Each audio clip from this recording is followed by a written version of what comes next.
Melihat si kecil akhirnya memakan makanan itu, Ezra sangat senang dan hampir menangis. Mengikuti gerakan dia yang lembut dan hati-hati memberi makan bubur halus kepada si kecil, dia tidak berani terburu-buru, karena takut si kecil akan menolak untuk makan lagi jika dia tidak berhati-hati. Si kecil makan sekitar belasan suap, lalu tidak makan lagi. Sayang, bisakah kamu makan lebih banyak? Ezra meletakkan sendok kecil bubur ke mulut si kecil, dan berkata dengan lembut. Porsi yang dimakan putranya, tidak cukup 2 sendok untuknya, juga ia sudah kelaparan dari tadi. Si kecil memalingkan wajahnya, menghindari sendok yang berisi makanan. Ezra mencoba meletakkan sendok di sebelah mulutnya lagi, tetapi mulut si kecil itu cemberut dan mulai menangis tiba-tiba. Membuat Ezra terkejut dan segera membuang sendoknya, mengelus punggung si kecil, dan berkata dengan suara rendah, "Baik, tidak makan lagi, tidak makan lagi. Jangan menangis, ayah tidak akan memaksamu untuk memakannya." Anak itu akhirnya mau makan. Dia sudah merasa sangat senang, karena makannya sedikit, jadi hanya bisa menyuap beberapa kali lagi. Setelah membujuk sebentar, si kecil berhenti menangis. Tangan kecilnya memegang pakaian Ezra, dalam beberapa menit, langsung tertidur di pelukannya. Segera setelah itu, Ezra memerintahkan Judith yang terluka yang ikut datang ke kota Zaun, untuk selalu menyiapkan bubur putih halus, tidak perlu menaruh apapun, agar dia bisa memberi makan putranya kapan saja. Mengambil ponsel, ingin menelepon Vito, ingin menanyakan kabarnya, apakah ada petunjuk atau berita apapun. Namun, baru saja membuka kontak, sebuah pesan masuk. Melihat itu adalah nomor asing dari luar negeri. Hal pertama yang dia pikirkan adalah Ahri, dan dengan cepat mengklik pesan dan melihat. Pesan itu tidak ada teks, hanya sebuah foto. Ezra melihat foto itu.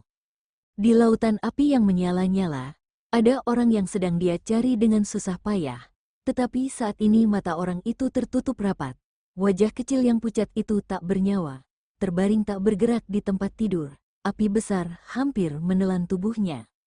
Foto itu sangat mengejutkannya, membuat Ezra putus asa, ia ketakutan dan jiwanya seakan melayang. Untuk sesaat, kepalanya kosong, sama sekali tidak bisa merasakan detak jantungnya, seolah-olah napasnya telah diambil pergi oleh orang lain, matanya menjadi hitam.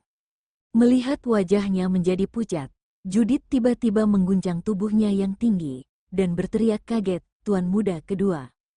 Dia buru-buru ingin membantu Master yang goyah, tetapi baru saja mengulurkan tangan, seolah memikirkan sesuatu, dia hanya bisa diam-diam menarik kembali tangannya. Mungkin, foto ini diedit, itu adalah upaya Ahri untuk membuatku merasa tertekan dengan cara seperti ini, atau Ahri ingin mengganggu perhatian dan pengambilan keputusanku. Telapak tangan Ezra menggenggam ponsel dengan erat. Pandangan matanya melamban, dan bergumam pada dirinya sendiri. Kina begitu penurut, dia pasti akan berusaha untuk menunda waktu dan menunggu Ezra untuk menyelamatkannya. Berdiri di sebelahnya, Judith mendengarkan gumamannya, hatinya menjadi berat, mengalihkan pandangannya ke layar ponsel Ezra yang masih menyala. Hanya pandangan sekilas, sudah membuatnya takut hingga berkeringat dingin.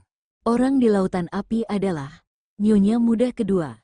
Segera, Ezra memaksa untuk bereaksi kembali, menelepon Vito, dan berkata dengan nada gemetar, "Di laut, Ahri mereka ada di laut, segera, semua orang cari di laut." Setelah menutup telepon, dia memeluk putranya yang sedang tidur dan dengan cepat menaiki pesawat tempur militer. Saat hendak menaiki pesawat tempur, pemberitahuan pesan baru terdengar di ponselnya. Ezra dengan cepat mengklik pesan masuk itu, ternyata adalah video. Sampul video itu persis sama dengan foto yang dia terima beberapa saat yang lalu. Dalam sekejap, dia tiba-tiba menghentikan aksi membuka video. Untuk pertama kali dalam hidupnya, dia merasakan ketakutan di dalam hati. Sepertinya, selama dia membuka video itu, maka akan seperti membuka kotak Pandora. Semua keindahan dan kebahagiaannya akan hancur dalam sekejap, berubah menjadi gelembung, bayangan, abu. Setelah ragu-ragu selama setengah menit, dia akhirnya mengklik video itu. Saat dia melihat foto sebelumnya, Ezra dapat menghibur dirinya sendiri, foto itu mungkin sudah diedit. Tapi setelah melihat video ini, yang begitu nyata, api besar yang berkobar, orang di lautan api tetap menutup matanya, dan ada jejak ungu merah di leher seputih salju yang dicekik oleh seseorang.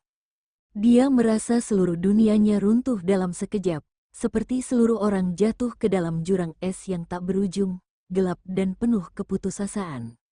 Dadanya berdenyut hebat. Detik berikutnya, Ezra merasakan tenggorokannya asin. Belum sempat bereaksi, dia tiba-tiba menyemburkan seteguk darah. Konsol kontrol pesawat tempur tiba-tiba tertutup noda darah. Bibir tipisnya yang awalnya pucat juga ternoda merah darah.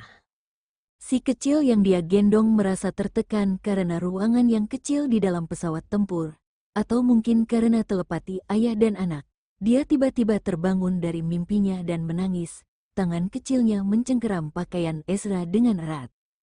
Tangisan putranya membuat Ezra cepat berkonsentrasi lagi. Dengan cepat menyeka darah dari bibirnya, mengirim video melalui pesan kepada Vito, dan kemudian membuat panggilan telepon, meminta Vito segera mencari tahu lokasi kapal kargo itu secepat mungkin. Pada saat yang sama, juga menghubungi tim pencarian dan penyelamatan maritim militer yang paling otoritatif di kota Zaun, dan meminta mereka untuk melakukan segala kemungkinan untuk menentukan lokasi spesifik kapal sesegera mungkin. Topografi kota Zaun cukup istimewa, dengan laut di tengah, dan dua negara tetangga yang berbeda di kedua sisi. Meskipun tahu bahwa Ahri akan melarikan diri ke luar negeri, tetapi tidak dapat menebak ke negara mana dia pergi, jadi sulit menebak arah lokasi kapal. Menenangkan si kecil yang menangis, dia segera mengaktifkan pesawat tempur, dan pikirannya melayang di benaknya, dan mengemudikan pesawat tempur menuju pelabuhan. Saat Vito menerima video itu, dia juga hampir terkejut dan jiwanya melayang. Tidak sempat berpikir begitu banyak, dia segera meletakkan mosaik pada Kina di video, setelah menghubungi manajer situs pengumpulan bakat sains yang paling terkenal di dunia, dan ingin meminta dia memposting video itu ke internet, dan baru membeli dorongan, dan menawarkan harga 200 miliar. Ini juga menunjukkan bahwa wilayah laut itu dekat dengan kota Zaun. Siapa yang bisa menghitung garis lintang dan garis bujur yang paling spesifik dari kapal itu dalam waktu singkat akan mendapatkan hadiah 200 miliar. Satu titik koordinat dibayar 200 miliar. Pernyataan ini benar-benar bisa membuat orang lain menjadi kaya dalam semalam. Untuk sesaat, situs web langsung heboh. Banyak siswa sains berprestasi dan jenius mempelajari video satu demi satu. Semua berspekulasi dan menghitung lokasi spesifik kapal. Meskipun tidak ada tanda referensi di dekat kapal kargo, hari juga sudah malam. Para jenius sains dapat membuat perhitungan berdasarkan arah angin, bintang-bintang yang tersebar dan tercermin di laut, dan serangkaian kondisi alam. Tidak sampai 10 menit, jawaban pertama muncul. Kemudian ada orang yang memposting jawaban satu demi satu. Vito dengan hati-hati menyaring beberapa jawaban yang menurutnya lebih bisa diandalkan, beberapa jawabannya hampir mirip, dan merekamnya. Setelah merekamnya, Vito segera memberitahu Ezra beberapa garis lintang dan garis bujur yang akurat, dan pada saat yang sama, mengendarai helikopter menuju laut. Ezra yang sedang cemas mendapatkan garis koordinat segera bergegas. Sementara Angkatan Laut dan Angkatan Udara dari tim pencarian dan penyelamatan maritim yang telah menerima perintah, mereka juga berangkat dengan kecepatan penuh menuju tujuan. Sekitar 20 menit telah berlalu. Ezra adalah orang pertama yang menemukan kapal kargo yang terbakar menjadi bola api besar. Mata hitam sedingin es yang penuh dengan kesedihan memantulkan nyala api yang menyala-nyala, menatap cahaya api yang menelan segalanya dengan kejam. Dan dia tidak bisa menemukan sosok Kina di lautan api. Untuk sesaat, dia ingin sekali melompat ke bawah tanpa mempedulikan apapun. Meskipun terkubur dalam api, dia juga ingin menyusul Kina. Tetapi, si kecil tidur dengan gelisah di pelukannya membuat Ezra tidak bisa mengabaikan segalanya. Tidak ada yang mengendalikan pesawat tempur, dan tidak ada titik berhenti di laut. Jika dia meninggalkan pesawat tempur, putranya juga akan ikut. Pada saat ini, Ezra merasa dirinya sangat tidak berguna. Tidak peduli seberapa tinggi jabatannya, sebesar apapun kekuasaannya, sekaya apapun dia. Tapi bagaimanapun juga, dia hanyalah manusia biasa, bukan dewa, dan pada akhirnya dia tidak bisa melindungi orang yang ada di hatinya. Dia jelas berjanji untuk melindunginya seumur hidup, tetapi dia tidak bisa menepati janjinya. Hatinya seolah-olah hancur dalam sekejap, darah di seluruh tubuh juga memadat, darah segar mengalir dari sudut mulutnya, tetapi dia dalam keadaan linglung, seperti patung batu yang tidak bergerak, memeluk si kecil. Si kecil menangis sebentar, mungkin karena tidak ada yang menghiburnya, kemudian merasa lelah dan tertidur lagi. Dalam beberapa menit, Vito dan beberapa tim pencarian dan penyelamatan maritim juga tiba. Melihat kapal kargo yang terbakar, dia segera memerintahkan semua orang untuk memadamkan api secepat mungkin. Melihat pesawat tempur itu melayang di udara tidak mendarat di kapal pencarian dan penyelamatan, hati Vito tiba-tiba menjadi berat. Teringat kembali di dalam video, Kina berbaring diam di tempat tidur seolah-olah tidak bernapas. Sekarang kapal sudah terbakar seperti ini lagi. Vito duduk di helikopter, sementara Ezra duduk di pesawat tempur.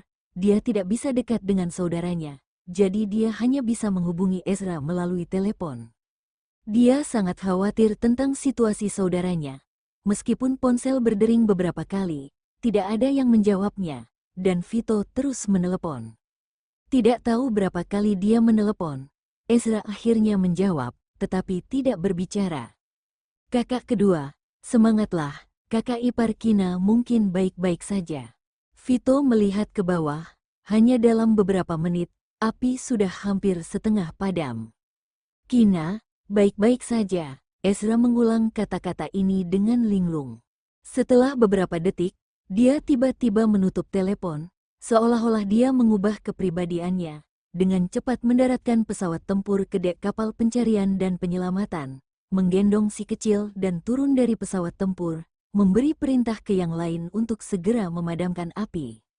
Dengan adanya perintah Ezra, dan ditambah lagi berada di laut, dalam waktu singkat, api yang mengamuk yang awalnya sudah padam setengahnya, sekarang sudah padam secara keseluruhan. Setelah ditelan oleh api, puing-puing kapal kargo yang setengah tenggelam muncul di depan semua orang. Ezra segera memerintahkan pilot dengan tidak ada ekspresi di wajah untuk mendekatkan kapal pencarian dan penyelamatan ke reruntuhan kapal kargo. Namun, saat kapal pencarian dan penyelamatan mendekati reruntuhan kapal kargo yang rusak dan setengah tenggelam, langsung tenggelam dengan cepat. Melihat ini, Ezra bahkan tidak memikirkannya lagi, langsung menyerahkan putranya ke tangan Vito dan melompat ke laut. Kakak kedua, Vito berteriak panik, segera menoleh dan memerintahkan pengawal misterius yang mengikutinya untuk melindungi kakak keduanya dengan baik. Setelah selesai bicara, beberapa pengawal misterius dengan cepat melompat ke laut. Begitu si kecil masuk ke pelukan Vito, dia langsung menangis keras, membuat Vito ketakutan dan tidak tahu harus bagaimana. Kemudian membujuk si kecil dengan penuh semangat. Di laut, Ezra meraih pagar besi reruntuhan kapal kargo dengan kedua tangan, dan kemudian ikut tenggelam. Dia belum mengkonfirmasi apakah Kina masih ada di kapal. Selama dia tidak melihat orangnya, dia percaya bahwa Kina masih hidup, mungkin bersembunyi di suatu tempat menunggu Ezra untuk menyelamatkannya. Tetapi karena semakin dalam, semakin besar tekanan air di laut. Segera Ezra merasa paru-parunya seperti terjepit oleh tekanan yang tidak terlihat, gendang telinganya mulai sakit, dan bahkan menjadi sulit untuk bernapas. Semakin jauh ke dasar laut, dia merasa dadanya seolah-olah akan meledak, meskipun tahu dirinya akan terbunuh oleh tekanan air jika menyelam lebih dalam, tetapi dia bersikeras tidak ingin berhenti. Seolah-olah seperti orang itu sangat dekat, bisa dijangkau dengan tangan. Tiba-tiba ada rasa sakit di dadanya, darah merah cerah menyembur keluar dari mulutnya, menodai air laut di dekatnya. Kina, segera, matanya tiba-tiba menjadi hitam. Kekuatan Ezra tampaknya telah terkuras dalam sekejap. Tangan yang semula menempel pada pagar besi kapal karam, setelah kehilangan kesadaran, perlahan melepaskannya. Karena tekanan air terlalu tinggi, ditambah lagi, barusan Ezra mengikuti kapal yang hancur tadi, pengawal misterius di belakang tidak dapat mengejarnya. Pada saat yang sama, karena tekanan air, dia tidak bisa menyelam terlalu jauh ke dalam laut, hanya bisa menyelam dalam batas yang dapat ditahan oleh tubuh manusia. Namun, dengan cahaya dari laut, para pengawal misterius secara tidak sengaja melihat sosok Ezra yang tidak jauh. Dia tampak tenggelam dalam laut, tidak ada gerakan apapun. Pemimpin pengawal misterius dalam lubuk hati berbisik, gawat. Dengan cepat menggerakkan anggota tubuhnya dan berenang menuju Ezra. Setelah menangkap Ezra yang tidak sadar, para pengawal misterius, yang sudah menahan napas cukup lama, segera bergerak ke hulu, dan akhirnya membawa Ezra yang tidak sadar keluar dari air dan mengirim ke kapal pencarian dan penyelamatan. Kakak kedua, satu tangan Vito menggendong Clayton yang masih menangis, sambil berlutut di samping Ezra, dan menepuk pipinya yang dingin. Di mana dokternya? Segera hubungi dokter. Dokter yang ikut kemari segera mendatangi Ezra, berjongkok dan dengan hati-hati memeriksa semua tubuh Ezra, ada noda darah di mulut dan telinganya. Dokter berkata dengan nada serius, "Presdir Okto, kondisi tuan muda kedua tidak begitu baik, dan peralatan medis di kapal tidak lengkap. Untuk saat ini, masih belum pasti berapa banyak kerusakan yang disebabkan oleh tekanan laut dalam pada tubuh tuan muda kedua, dan dia harus segera kembali ke darat untuk melakukan penyelamatan." Ekspresi Vito kemudian menjadi serius. Setelah hening beberapa detik, dia melihat ke tempat di mana puing-puing kapal kargo yang sudah tenggelam. Pada akhirnya, dia hanya bisa menahan emosinya dan berkata, "Kirim tuan muda kedua kembali ke darat untuk melakukan perawatan medis. Dan juga, yang lainnya selamatkan puing-puing kapal kargo semalaman. Judith, kamu awasi tempat ini, jika ada berita baru, segera beritahu aku." Setelah berbicara, dia menggendong Clayton yang menangis tidak berhenti ikut naik helikopter. Vito tidak bisa menghentikan tangisan si kecil, jadi hanya bisa mencoba menempatkannya di sebelah kakaknya yang tidak sadarkan diri, dan kemudian dalam beberapa detik, tangan si kecil memegang pakaian ayahnya yang basah, lalu menjadi tenang, dan sesekali terisak sebentar. Tiba-tiba ponsel yang dia bawa berdering. Vito melihat ternyata itu Judith, langsung segera menjawab, menahan kegembiraan dan bertanya, "Apakah ada kabar?"